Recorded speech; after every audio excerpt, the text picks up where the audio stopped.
Alright guys, so today we're going to be reviewing my first bike ever, the KTM 390 Duke.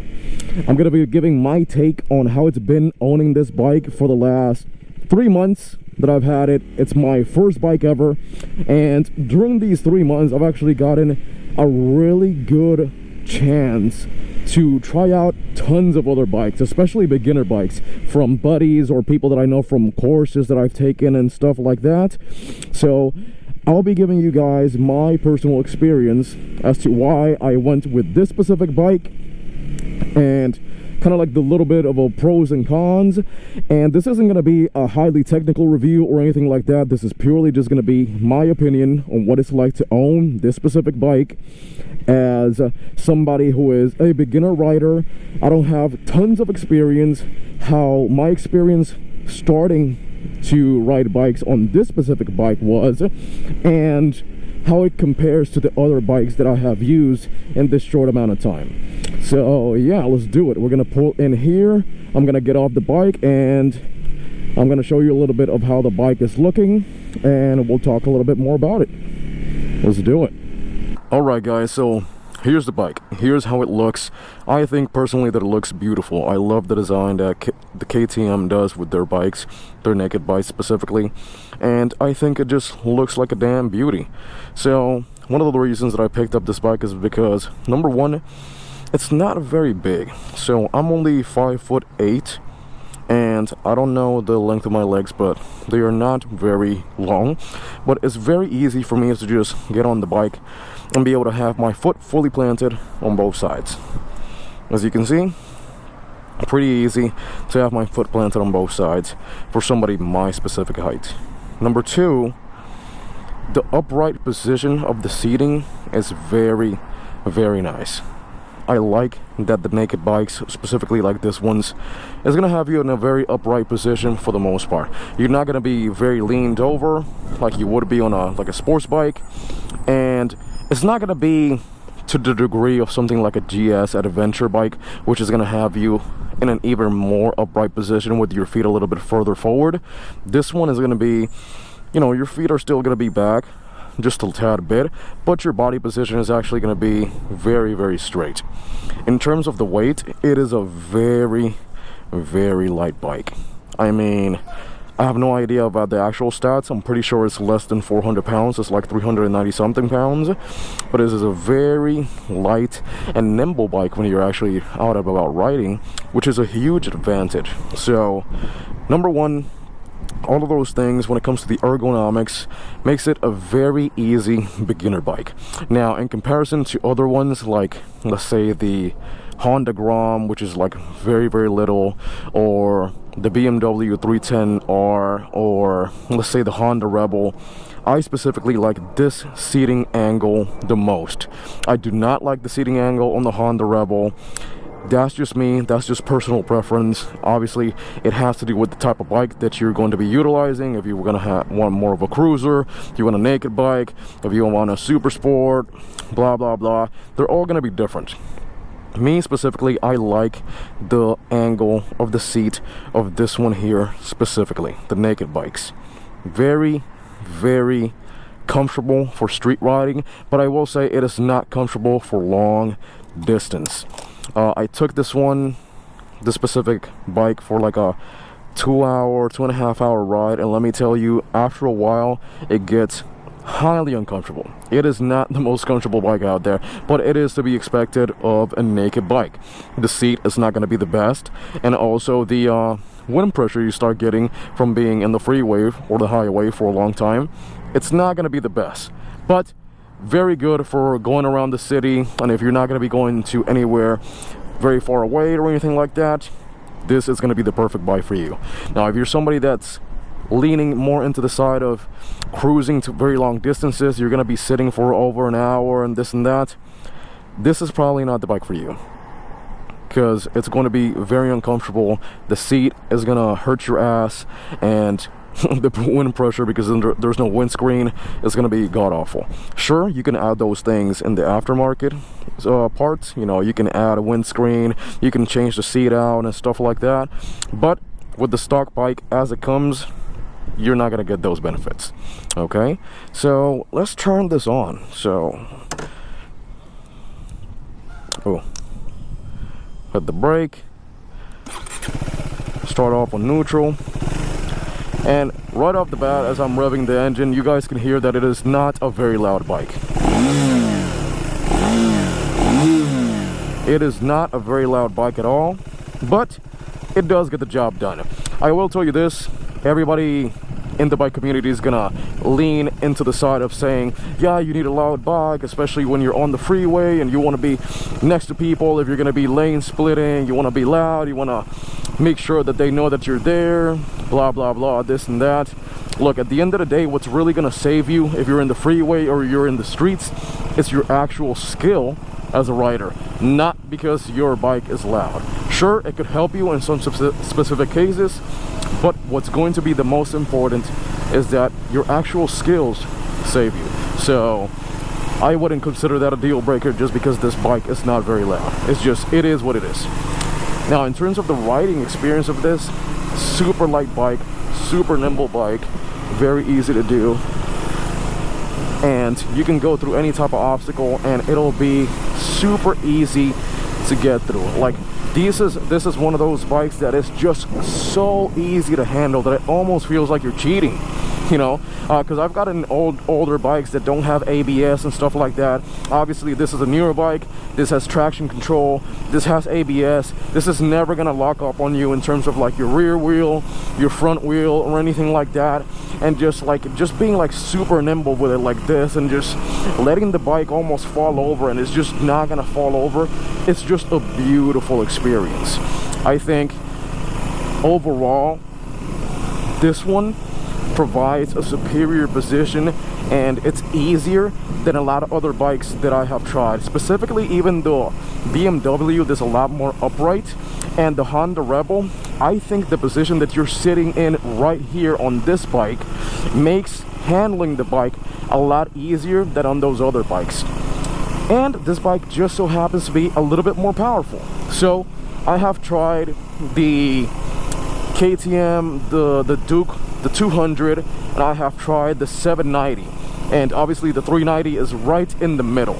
So I will say this, the 200 feels super slow. It's very choppy, but it does the job as a learner bike. It's probably one of those bikes that they have in the, you know, motorcycle safety courses and stuff like that. Just a very low CC bike, and it does the job for learning. It's a very small bike, but it's not very powerful. I wouldn't feel too confident actually using that in the streets. Now the 390 is like the perfect midway bike, right in the middle, about 400 cc's. It's not going to be as choppy like the other ones. When you're actually in the street, it has no problem getting up to speed, even if you're in the freeway or in the highway or something like that. It does a really easy job of not really struggling at all when it comes to riding in the streets or just trying to go a little bit faster. This one right here is going to top out at about 105, 115 miles an hour, you know, depending on your conditions and how good you are at actually getting there. So for most riders, that's going to be enough, especially for street riding and especially for being in the freeway. That's going to be enough for 99.9% of people, okay? I mean, unless you have a specific situation in which you need to be over 115 miles an hour, you know, legally, then you're probably not going to need a higher CC bike. Now, I have tried the 790 Duke, and the 790 Duke is, you know, some people have mentioned that the 790 Duke could be used as a beginner bike because it's also very agile, very nimble, and very light, just like the 390 Duke. But the thing about the 790 Duke is that it's extremely powerful, and it is not forgiving as this bike is. What do I mean by that? So if you're getting this bike as your first bike, you are going to make mistakes. It is inevitable that you are going to make mistakes with this specific bike as you're learning and getting better and refining your skills as a rider. What happens is, on this bike, if you let's say that you brake wrong, or maybe you give it a little bit too much gas, a little bit too much on the throttle, it's not gonna take off on you or anything like that. Yeah, you're gonna feel it, you're gonna feel like you're out of control, but it's not gonna be that big of a deal. Now when you're in the 790, you can summon so much power out of a 800cc engine that if you mess that up, you're just gonna launch the bike like a rocket, and it will punish you in a really bad way for making those mistakes. So starting off at a lower cc bike has its advantage, that it's going to be a more forgiving bike. You know, every time that you make mistakes, every time that you take a corner maybe a little bit too wide, or you give it a little bit too much throttle, or maybe you're trying to get through some structures and obstacles along the way and you're trying to handle it with lower speeds and stuff like that, you can afford to make mistakes in lower cc bikes like a 200 or a 390, 400cc bike, 500cc bike. When you start getting into those 800cc bikes or above, if you make a mistake, you are going to pay for it. So that's going to be something to consider, and I think this 390 is going to be the perfect midway point. The 200, you can start off on that one. It feels a little bit too slow. Personally, I would not take that on the street or on the freeway just because it feels really slow. This one picks up the speed a whole lot more, very smoothly, very efficient. And the 790 is just an animal. It's just really it's not so extreme compared to other bikes, but it's still very powerful. Like on the 790 Duke, if you give it enough throttle, it'll automatically just come up and into a power wheelie. That's not going to happen with a 390 Duke. Now, of course, that's going to be very attractive to a lot of people that want to go fast, and then, you know, you want to learn how to wheelie and do this and that. But if you're learning for the first time, the last thing you need is to be doing accidental wheelies in the middle of the street. You're falling over, getting hurt, messing up your bike. You do not want to be that guy or that girl. So I think the 390 is a perfect entry point for anybody. Sure, you can start in the 200, but you can just as easily start in the 390 and have actual power to be able to be very comfortable being in the streets or in the highway. So that's why I think the 390 is a superior choice over the 200 and over the 790 as a beginner bike. This is going to be a lot more forgiving. This is going to be a lot easier to handle than a lot of other bikes. Okay, in terms of the numbers that you see here, I have ridden the bike for 1336 in the odometer. It's really good on gas. Every time that it has a full tank, ooh, I guess the police is coming. Every time that it has a full tank, I get about 200 miles for a full tank. So very fuel efficient. You're gonna spend hardly any money on gas, and I say that as somebody who is in California. We have up to $7 for the gallon over here, so it's insane. And I'm not spending that much money on gas for this specific bike, and I ride it quite often. So, you know, very fuel efficient bike. I would highly recommend it from that perspective as well. Let's go ahead and let's take it to the streets right now so I can show you guys a little bit of street riding and some real-time riding so that you guys can see how well this bike can actually get up to speed. And I'll do a little bit right here on the street, and then we'll go ahead and hop on the freeway and I'll show you guys how things are looking from that end. So as you can see, pretty simple, pretty nimble at the same time. It takes the corners very nicely. It's such an easy to use bike. I mean, look at this. It stops beautifully every single time. Very powerful brakes. I've never had any issues with it, and that's something that a lot of people need to consider. So when I was getting into thinking about getting my first bike, a lot of people told me that KTM probably is not the best for reliability. And although it is true that compared to other very popular brands, maybe it's not going to be the most reliable, but honestly guys, if you just take care of your bikes, a lot of times they will be completely fine. So personally with mine, I have not experienced any type of problems whatsoever at all, and all of my buddies that take this very seriously, that they do have KTMs, they also have not experienced any types of problems with their bikes. So yes, some of the older models already came with some problems, but these newer models do pretty good at addressing all those older problems and just fixing that up so that you can have a good user experience and not have to, you know, break the bank on repairs. All right guys, we're getting to the freeway right now, and I'll give you guys a little bit of an example on how it is to get up to speed. And by the way, I'm legally supposed to tell you that this is fake and this is technically wrong, but yeah, I'll show you guys how it is to get up to speed, if I can even have the opportunity to do that, because we have California traffic. So let's see if I can hop on the carpool lane. But as you can see, I'm very comfortable in the freeway. Not because in California we go at 30 miles an hour on the freeway because it's so congested, but because it's actually very easy to get up to speed if I needed to.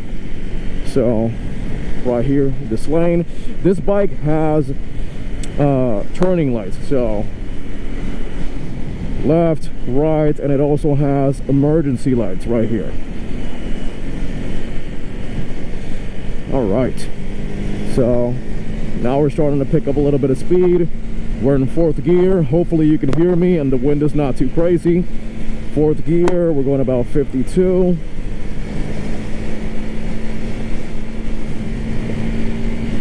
Let's go a little bit faster.